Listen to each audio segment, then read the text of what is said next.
सभी साथियों को इसरार अजल का नमस्कार। साथियों, आज हम बात कर रहे हैं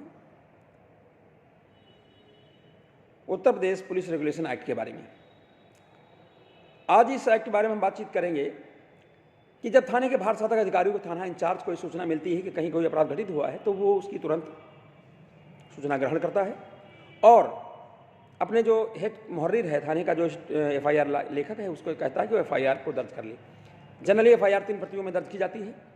एक प्रति थाने में सुरक्षित रहती है, एक प्रति पुलिस अधीक्षक कार्यालय को भेजी जाती है अवलोकनार्थ, और एक जो है दूसरी प्रति होती है वो FIR लिखाने वाले को दी जाती है।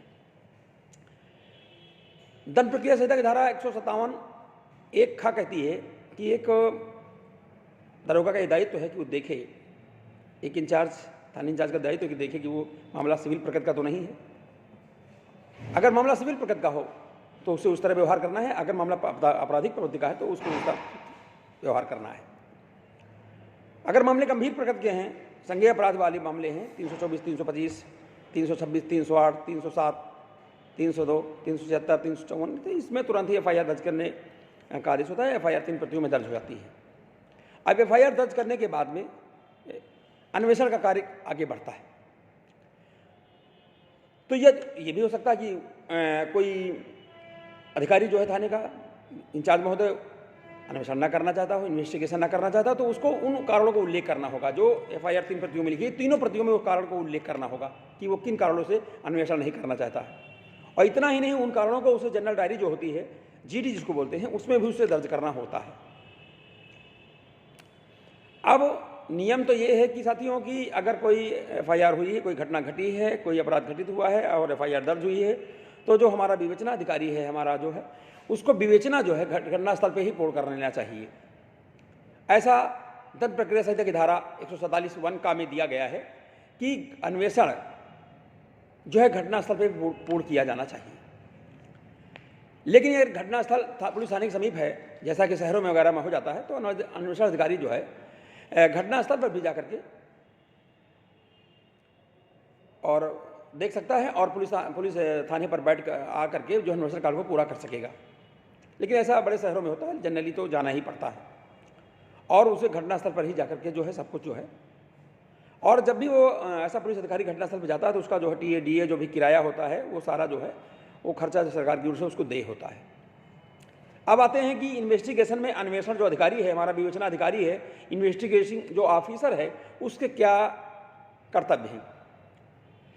एक अन्वेषण अधिकारी जो होता है उसको केवल बयान लिखने वाला व्यक्ति नहीं होता है, वास्तव में वो एक पूरी तरीके से जिम्मेदार ऑफिसर होता है और उसका कर्तव्य है कि घटना के संबंध में अपनी पूरी क्षमता का परिचय, अपनी पूरे अवलोकनार्थ का परिचय दे, अपनी पूरी क्षमता का परिचय दे, दक्षता का परिचय दे, और ताकि उसे पता चले कि वास्तव में घटना का कारण क्या था, घटना की परिस्थितियाँ क्या थी और किन स्थितियों में घटना घटी है, और वो प्रत्येक पहलू को उसे बहुत ही बारीकी से साथियों देखना चाहिए। क्योंकि इन्वेस्टिगेशन के दौरान जो अगर मामूली से भी गलती हो जाती है तो जो है निरपराधी को भी सजा मिल जाती है। निरपराधी जो है बेवजह जो है सलाखों के पीछे हो जाता है और उसका जीवन जो है बाधित हो जाता है, उसका परिवार जो है उससे प्रभावित हो जाता है। इसलिए एक अन्वेषण अधिकारी को, एक इन्वेस्टिगेशन ऑफिसर को बहुत ही बारीकी से, बहुत ही सूक्ष्मता से निरीक्षण करना चाहिए और बहुत ही सूक्ष्मता से, सावधानी से उसे साक्ष्य कलेक्ट करना चाहिए, एविडेंस कलेक्ट करना चाहिए।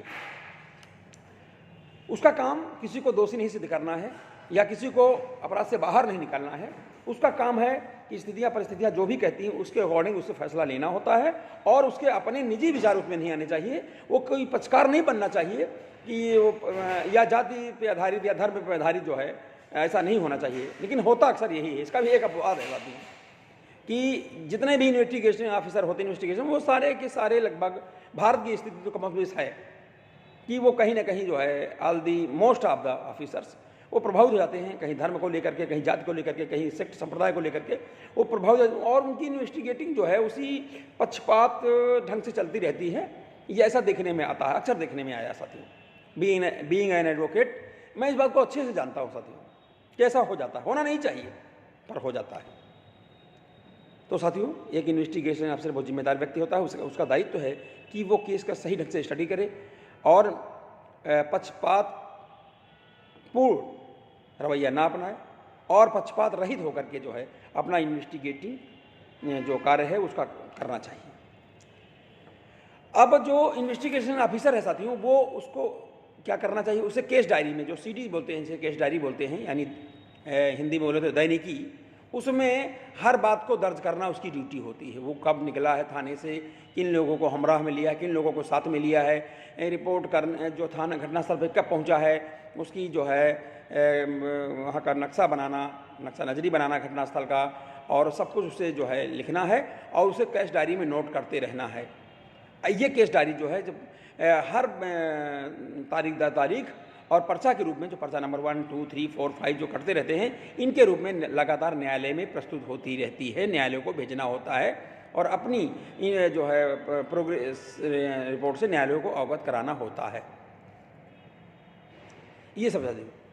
अब केस डायरी में कुछ बातें बहुत ही विस्तृत रूप में लिखनी चाहिए। दंड प्रक्रिया संहिता की धारा 172 द्वारा अपेक्षित विशिष्ट पर्टिकुलर्स को बहुत ही विस्तृत विवरण के साथ लिखना चाहिए। प्रथम सूचना रिपोर्ट अभिलेखबद्ध करना चाहिए। दंड प्रक्रिया संहिता की धारा 161 में वादी के बयान होते हैं, अभियोगी के बयान होते हैं, उन्हें बहुत ही ढंग से लिखना चाहिए, वो एक एक बात उसमें आ जानी चाहिए, कोई चीज़ छूटनी चाहिए। ये इन्वेस्टिगेशन का बहुत बड़ा हिस्सा होता है। अब अगर इन्वेस्टिगेशन ऑफिसर किसी डाउटफुल आदमी को गिरफ्तार करता, किसी संदिग्ध व्यक्ति को गिरफ्तार करता, तो क्या प्रक्रिया होगी? दंड प्रक्रिया संहिता की धारा 41 के अंतर्गत, जिसमें अन्वेषण अधिकारी इन्वेस्टिगेटिंग ऑफिसर किसी संदिग्ध व्यक्ति को गिरफ्तार करना चाहता है तो वो उसे गिरफ्तार कर सकता है, लेकिन बिना गिरफ्तार किए भी अपनी कार्रवाई को पूरा कर सकता है और उसे थाने में आने जाने के लिए कह सकता है, बुला सकता है समय समय पर कि वो अपने समय पर अपनी हाजिरी दे। अब इन्वेस्टिगेशन ऑफिसर अगर कोई बंद स्थान है तो उसकी भी तलाशी लेगा। तो बंद स्थान की तलाशी लेते समय इन्वेस्टिगेटिंग की क्या प्रक्रिया होगी? मान लीजिए कोई बंद स्थान है, वहाँ की कोई इन्वेस्टिगेशन करना है, तो पहले तो ये है कि जहाँ तक हो सके ये प्रक्रिया दिन में पूरा करनी है, सूरज डूबने से पहले पूरा करनी है, और जो उस परिसर का, जो उस बंद जगह का स्वामी है, मालिक है, उसको उसकी इत्तला देनी है कि हम आपको जो है इस जगह की तलाशी लेना चाहते हैं। दंड प्रक्रिया संहिता की धारा 100 के अंतर्गत बुलाए गए साक्षियों को समाधान करेगा इन्वेस्टिगेशन ऑफिसर कि हम फला अमुक स्थान की जो है तलाशी लेना चाहते हैं। अब तलाशी लेते समय ये बात का ध्यान रखना है कि अगर महिला है तो हमें अत्यंत सावधानी बरतनी है, महिला पुलिस से की सहायता लेनी है। वहाँ महिलाएं अगर घर में हैं, महिलाएं हैं, तो महिला पुलिस से ही तलाशी अभियान चलाया जाएगा, पुरुष वहाँ नहीं जाएगा। ये सारी व्यवस्था है। जब किसी पुलिस अधिकारी को अपने थाने की सीमाओं के बाहर कोई कार्रवाई करनी हो तो दंड प्रक्रिया संहिता की धारा 166 के अंतर्गत कार्रवाई करनी होती है। धारा 100 और धारा 165 दंड प्रक्रिया संहिता ये मैंडेटरी हैं और इनके उल्लंघन से स्वयं बरामदगी अवैध नहीं होती है। अब इन्वेस्टिगेशन ऑफिसर का एक दायित्व तो ये भी है कि वो पूछताछ किए जाने वाले व्यक्ति को अनावश्यक परेशान नहीं करेगा। पुलिस अधिकारी का कर्तव्य है कि वो, यानी जो हमारा इन्वेस्टिगेशन ऑफिसर है, जिसे आईओ कहते हैं, इन्वेस्टिगेशन ऑफिसर बोलते हैं, विवेचना अधिकारी बोलते हैं, वो अनावश्यक रूप से पूछताछ करते हुए किसी को अनावश्यक रूप से परेशान नहीं करेगा और समय समय पर उसे बुलाएगा और बहुत ही मानवीय ढंग से उससे बातचीत करेगा। इन्वेस्टिगेशन ऑफिसर लोक सेवा या रेल कर्मचारी की अभियुक्त या साक्षी होने पर जांच की प्रक्रिया में भी महत्वपूर्ण रोल निभाता है। सबसे महत्वपूर्ण बात आती है इसमें कि घटनास्थल का नक्शा नजरी बनाना। घटनास्थल का एक नक्शा हत्या, डकैती अथवा महत्वपूर्ण सेंध के मामलों में अन्वेषण अधिकारी को तैयार करना चाहिए। किसी अन्य मामले में भी तैयार करना चाहिए जिसमें ऐसा चित्र न्यायालय को या पर्यवेक्षण करने वाले अधिकारी को तथ्यों को उचित रूप से समझने में सहायक हो। तो जो मानचित्र होता है, प्लान होता है, पर उसे उस व्यक्ति द्वारा हस्ताक्षर किया जाना चाहिए जहाँ का नक्शा बनाया जा रहा है। जो व्यवस्था तो इस प्रकार की, अगर अन्वेषण अधिकारी शुद्धता से मानचित्र को नहीं बना सकता है तो उसे लेखपाल की मदद से तैयार कराना चाहिए, और जो व्यक्ति उसे तैयार करे उसके हस्ताक्षर उस पर होने चाहिए। अगर लेखपाल तैयार कर रहा हो तो उसके हस्ताक्षर उस पर होने चाहिए। अन्वेषण अधिकारी द्वारा मृत्युकालीन कथन अभिलिखित करना है, डाइंग डिक्लेरेशन। अगर कोई व्यक्ति मर रहा है, मरने वाला है, तो एक अन्वेषण अधिकारी जो है उसका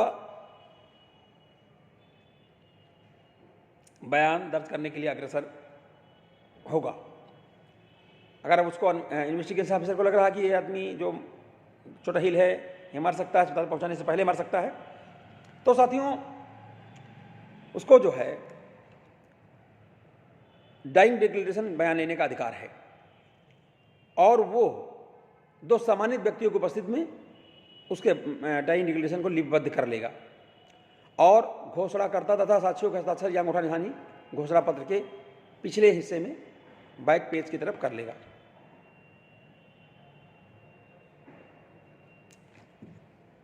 लेकिन डाइंग डिक्लेरेशन मजिस्ट्रेट, लेकिन एक इसमें टिप्पणी भी है कि विवेचना अधिकारी को दिया गया मृत्युकालिक बयान मान्य नहीं है, ये निजी बयान माना जाता है।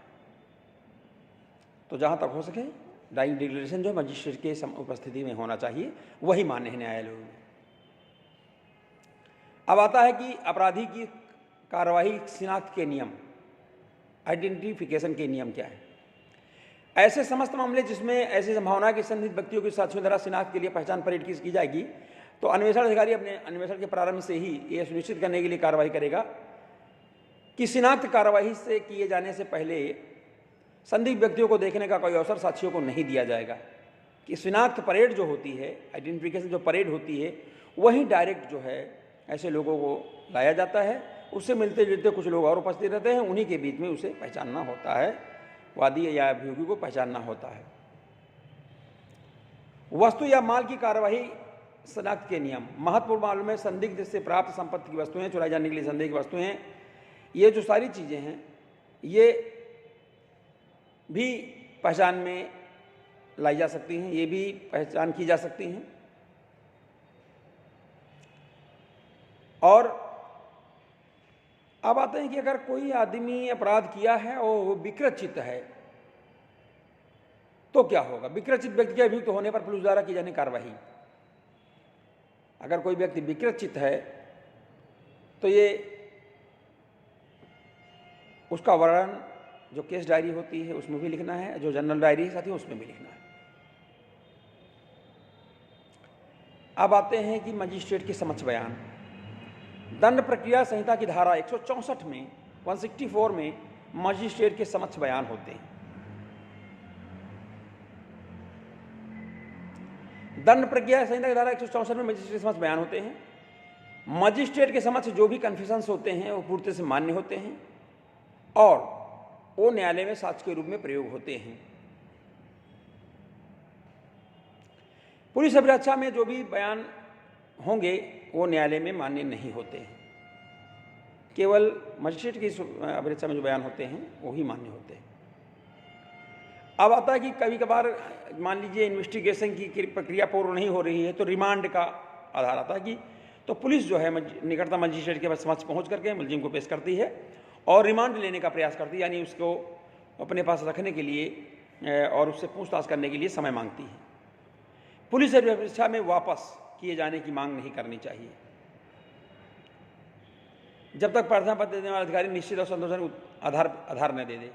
एक मजिस्ट्रेट को ये देखना होता है कि जो पुलिस अधिकारी अगर किसी मुलजिम की रिमांड की मांग कर रहा है अभियुक्त की, तो उसके आधार होने चाहिए, उसके पास आधार होना चाहिए और वो मजिस्ट्रेट उससे संतुष्ट होना चाहिए, तभी। दंड प्रक्रिया संहिता की धारा 167 दंड प्रक्रिया संहिता की धारा 167 यानी 167 सीआरपीसी में ये व्यवस्था दी गई है कि जो उसके आधार क्या होंगे, या एक पुलिस अधिकारी जो है, आईओ जो है, विवेचना अधिकारी जो है, एक मजिस्ट्रेट के समक्ष अपने जो रिमांड लेने के आधार हैं उन्हें बताएगा कि क्यों उसको जो है रिमांड दिया जाए जनरली मजिस्ट्रेट रिमांड दे देता है, कभी 14 दिन का रिमांड हो जाता है कम से कम, नहीं तो ये और भी बढ़ाया जा सकता है, जो कि 3 माह का भी हो सकता है, लेकिन जनरली 2-4 दिन का भी दिया जा सकता है। अब आते हैं साथियों आरोप पत्र अथवा अंतिम रिपोर्ट को न्यायालय में प्रस्तुत करना। जब अन्वेषण प्रक्रिया पूरी हो गई है, रिमांड हो गया, पूछताछ हो गई, 161 के बयान हो गए, घटनास्थल का नक्शा नजरी बन गया, सारी चीज़ें हो गई हैं, तो अब समय आ गया है कि या तो साक्ष्य ऐसे कलेक्ट हुए हैं कि जिनसे अपराध बनता है, तब दंड प्रक्रिया संहिता की धारा 173 में आरोप पत्र न्यायालय में प्रस्तुत किया जाएगा मुलजिमों के खिलाफ। एक मुलजिम है तो अनेक मुलजिम है तो। यदि साक्ष्य ऐसे नहीं आए कि जिनसे अपराध गठित होता हो, तब धारा 169 में 169 सीआरपीसी में साथियों फाइनल रिपोर्ट यानी अंतिम रिपोर्ट न्यायालय में प्रस्तुत करनी होती है पुलिस को, जिसे एफआर कहते हैं, फाइनल रिपोर्ट कहते हैं। और अगर साक्ष्य पर्याप्त मात्रा में है तो उसमें जो है न्यायालय में आरोप पत्र यानी चार्जशीट पेश की जाती है, और न्यायालय में चार्जशीट पेश होने के बाद में उसमें जो है अगर काग्निजेबल ऑफेंस है तो मुलजिम जेल में होते हैं, मैंने जवान का, अगर नॉन काग्निजेबल ऑफेंस है तब उसको न्यायालय से जो है सम्मान वगैरह जाता है। अब यदि 173 में मामला ट्रायल के लिए भेजा गया है तो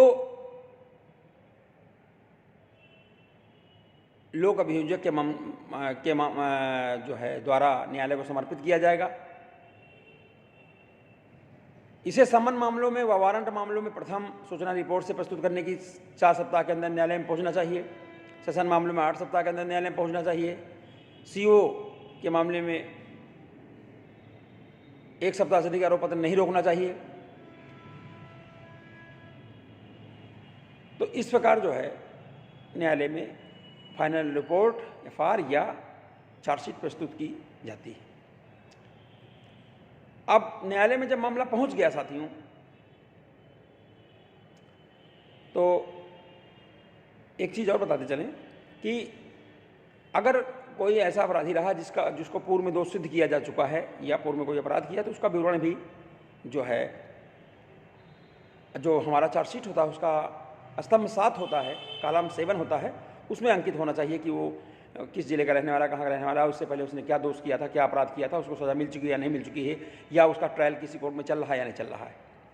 तो ये भी उल्लिखित होना चाहिए चार्जशीट में, उसका कॉलम नंबर 7 होता है, उसमें लिखा होना चाहिए।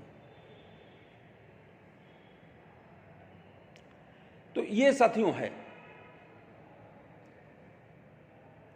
तो इस प्रकार जो है कई बार ऐसा होता है कि पुलिस अधीक्षक स्वयं भी अन्वेषण कर सकता है, लेकिन जनरली करता नहीं है। जनरली आईओ होता है, इन्वेस्टिगेटिंग ऑफिसर थाने में होता है, वही करता है। तो साथियों इस वीडियो में इतना ही। आज आपने इस वीडियो में एक इन्वेस्टिगेटिंग ऑफिसर किस तरह इन्वेस्टिगेट करेगा, किस तरह जांच करेगा, किस तरह अन्वेषण करेगा, अपराध होने के बाद में संज्ञेय अपराध की किस तरह कार्रवाई करेगा, उसके बारे में आपने जाना है। और जो संज्ञेय अपराध नहीं है साथियों, उसमें 155(2) की कार्रवाई से कर दी जाती है। और नहीं मामला बनता है तो अगर न्यायालय में लोग पहुंच करके उसका आदेश करवा लेते हैं तो इन्वेस्टिगेशन करता है और न्यायालय को चार्जशीट पेश करता है। बाद में न्यायालय सम्मान आता है, लोग जमानत करवाते हैं। तो ये प्रक्रिया है साथियों। आज इस वीडियो में इतना ही। आप सभी साथियों का वीडियो देखने के लिए बहुत बहुत धन्यवाद। वीडियो बनाने का हमारा मकसद आप सभी को कानून की जानकारी देना है। आशा नहीं बल्कि पूर्ण विश्वास है कि वीडियो आपको पसंद आएगा। वीडियो पसंद आने पर चैनल को लाइक करें, वीडियो पसंद आने पर वीडियो को लाइक करें, शेयर करें और चैनल को सब्सक्राइब करें। हमारे चैनल का नाम तर्कशील समाधान चैनल है। जय राष्ट्र, जय भारत, जय संविधान।